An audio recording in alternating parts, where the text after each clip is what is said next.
The morning sun streamed through the stained glass windows of St. Augustine's Chapel in Charleston, South Carolina, casting rainbow prisms across the ivory rose petals scattered down the aisle. I smoothed my lavender bridesmaid dress for the 100th time, watching from the shadows as photographers swarmed around my sister Victoria like bees to honey. "Emma, could you hold Victoria's train?" My mother's voice cut through the bustle, not even looking at me as she fussed with the flower arrangements. Always the afterthought, always the one holding someone else's glory. As the middle child sandwiched between Victoria's law degree and our youngest sister Sophia's modeling career, I'd grown accustomed to being furniture in family portraits, necessary for symmetry, but easily overlooked. "The band's here," Sophia announced, her perfect teeth gleaming as she checked her phone. "They're setting up now." Victoria beamed, her cathedral veil catching the light. "Everything's perfect. Marcus won't know what hit him when he sees me walking down that aisle." I forced a smile, adjusting her train while the photographer snapped away, naturally cropping me out of frame. 28 years of this, and I'd learned to find comfort in the margins. The chapel filled quickly. 300 guests. Marcus's finance colleagues, Victoria's law firm partners, extended family who still called me the other daughter. I took my place in the processional line, gripping my bouquet like a lifeline. The music began, a classical quartet warming up with gentle notes that seemed to promise happily ever after. But as the first bridesmaid began her walk, something felt off. The lead violinist kept glancing at his phone, his face growing paler by the second. By the time it was my turn to walk, the musicians were whispering frantically among themselves. I made it halfway down the aisle when the music stopped. Not a graceful conclusion, just stopped, like someone had pulled the plug. The violinist stood abruptly. "We have to go. Family emergency." His voice cracked. "I'm so sorry." And just like that, they fled. Instruments hastily packed, sheet music scattered, 4 musicians practically running from the chapel as 300 guests watched in stunned silence. The void they left behind was deafening. Victoria stood frozen at the chapel entrance, her face crumbling beneath her veil. Marcus shifted nervously at the altar. The minister cleared his throat uncertainly. Whispers rippled through the congregation like wildfire. Someone's baby started crying. An elderly aunt loudly asked what was happening. The wedding coordinator frantically jabbed at her phone, trying to find replacement musicians who could materialize within seconds. "What do we do?" Sophia hissed, her composure cracking. "We can't have a wedding without music." My mother's face had turned the color of her pearl necklace. "This is a disaster. Victoria, honey, maybe we should—" "No!" Victoria's voice broke. "We're not postponing. Marcus's parents flew in from Seattle. His grandmother's here from Miami. She's 93. The chaos crescendoed. Guests were standing, craning necks, pulling out phones. The beautiful, meticulously planned wedding was dissolving into a spectacle of confusion. And there, on a small table near the altar, sat the abandoned microphone the band had been using for announcements. It seemed to pulse with possibility, calling to something deep inside me that had been silent for too long. Without thinking, or perhaps thinking more clearly than ever, I walked toward it. Chapter 2. Finding my voice. "Emma, what are you doing?" My mother's sharp whisper followed me as I broke from the bridesmaid line. But I didn't stop, couldn't stop. Something was pulling me forward, past the confused faces and murmuring guests. My hands trembled as I picked up the microphone. 300 pairs of eyes turned to me. Emma, the forgotten middle child, the one whose achievements were always mentioned as afterthoughts at family dinners. "Hi," I said, my voice wavering through the speakers. "I'm Emma, Victoria's sister." A pause. Did half these people even know Victoria had a middle sister? I know this isn't traditional, but when has our family ever been traditional? A nervous chuckle rippled through the crowd. I saw Marcus relax slightly at the altar, grateful someone was doing something.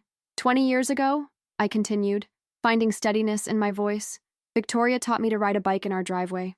I was terrified, kept crying that I'd fall, and she said something I never forgot.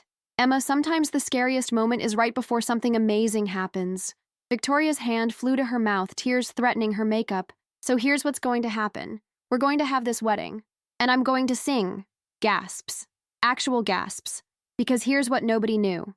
I'd been taking voice lessons for 3 years. Every Tuesday night while Victoria was at law review and Sophia was at photo shoots, I was in a small studio downtown, learning to let my voice soar. It was my secret, my private joy, the one thing that was entirely mine. "But first," I said, moving to the altar, "I need everyone's help. This isn't just Victoria and Marcus's day. It's our day. all of us, because love isn't a solo performance, it's a chorus. I looked at my father in the front row. Dad, remember Can't Help Falling in Love? You sang it to Mom at your anniversary party. He nodded, tears streaming down his weathered face. Mrs. Chen, I addressed Marcus's grandmother. Marcus told me you used to sing in Shanghai nightclubs. Would you hum along if you know the words? The elderly woman straightened, a spark of her younger self flashing in her eyes. I took a deep breath and began, Wise men say, only fools rush in. My voice, clear and strong, filled the chapel. But I wasn't alone for long. My father's baritone joined in, rusty but determined. Then Mrs. Chen's soft humming. One by one, voices rose from the congregation. Imperfect, unrehearsed, but real. But I can't help falling in love with you. By the second verse, half the chapel was singing. Sophia grabbed my free hand, her perfect composure abandoned for something more beautiful, genuine emotion. Even my mother, always so concerned with appearances, was mouthing the words. Victoria began her walk down the aisle, not to professional musicians, but to the sound of everyone she loved creating something extraordinary together. Tears streamed down her face, ruining her makeup in the most perfect way. As she reached Marcus, I saw him mouth thank you to me, Emma, the one who was finally seen. The song ended with the whole chapel in harmony, and I spoke into the sudden, reverent silence. Victoria, Marcus, we could have hired another band, found replacement musicians, but this is your community. These voices, imperfect and unplanned, are the same ones that will celebrate your joys and comfort you through challenges. This is what love sounds like. Not polished, not professional, just true. The minister wiped his eyes. Well, I've performed hundreds of weddings, but this, shall we continue? Chapter 3, The Revelation. The ceremony continued with a magic I'd never felt at any of the perfectly orchestrated weddings I'd attended. When it came time for the unity candle, old Mr. Jameson from Marcus's firm spontaneously started humming Amazing Grace, and soon the entire chapel joined in. During the ring exchange, my cousin's 5-year-old daughter began singing Twinkle, Twinkle, Little Star, and instead of shushing her, we all smiled. But it wasn't until the reception that the real shift happened. The country club ballroom had been transformed into what Victoria called Southern elegance meets modern romance. Draped white fabric, thousands of tiny lights, and centerpieces of magnolias and roses.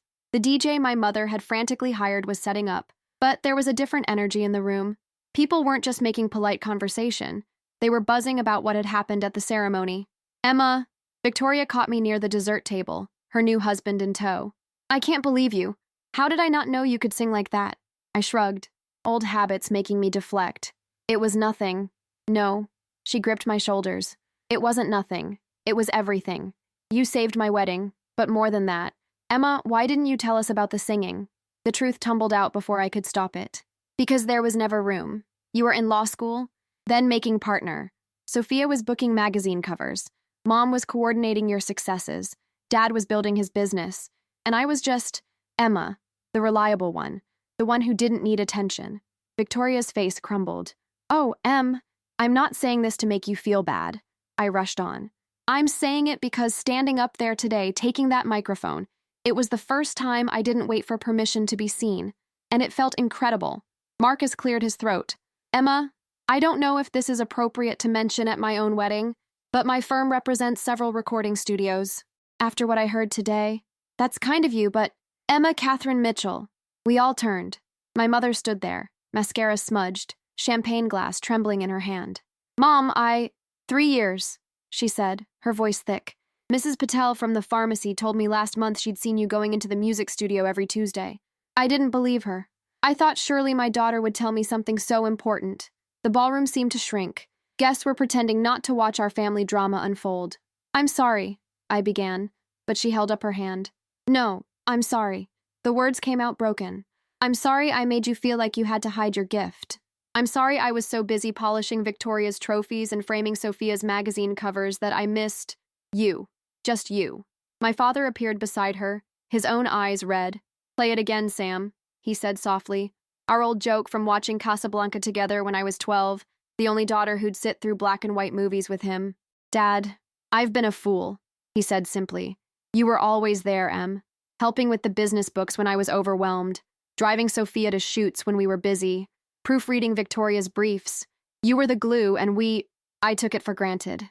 Sophia joined our impromptu family circle, tears destroying her professionally applied makeup. You know what's stupid? I was always jealous of you. What? I laughed incredulously. You're a literal model. Who can't hold a note or balance a checkbook or make dad laugh when he's stressed? She shot back. You were the capable one, the one who didn't need constant validation. I thought you had it all figured out. The DJ, sensing the moment, had quietly faded the background music. The entire reception was watching now, but for once, I didn't want to shrink away. We're all idiots, Victoria announced to the room at large. My sister, my brilliant, talented, incredible sister, has been hiding her light under a bushel because we were too self-absorbed to make room for it. Well, that changes now. She grabbed the DJ's microphone. Everyone, I have an announcement. This is now officially Emma's debut concert. DJ, do you have At Last by Etta James? Victoria, no. Victoria, yes, she countered. You gave me the wedding I'll remember forever. Let me give you this. The opening notes filled the ballroom. 300 guests turned expectantly. My family stood together, finally seeing me, not as the supporting character in their stories, but as the lead in my own. I took the microphone, my hands steady now. This is for anyone who's ever felt invisible in their own life. Your moment will come, and when it does, I closed my eyes and let my voice tell the rest. Chapter 4, The New Beginning. 6 months later, I stood in the same chapel, but everything was different. This time, the pews were filled for me. Not as a bridesmaid, not as someone's sister, but as Emma Mitchell, featured performer at the Charleston Music Festival's Newcomer Showcase. The irony wasn't lost on me that my life had changed in the very place where I'd spent years being invisible. But Marcus's connections had been genuine, and one introduction had led to another, until I found myself with a manager, a demo recording, and a spot at the festival that launched careers. 5 minutes, Emma, the stage manager's voice called out. In the front row sat my family. Victoria, now 6 months pregnant, had flown back from a major case in D.C. Sophia had postponed a shoot in Milan.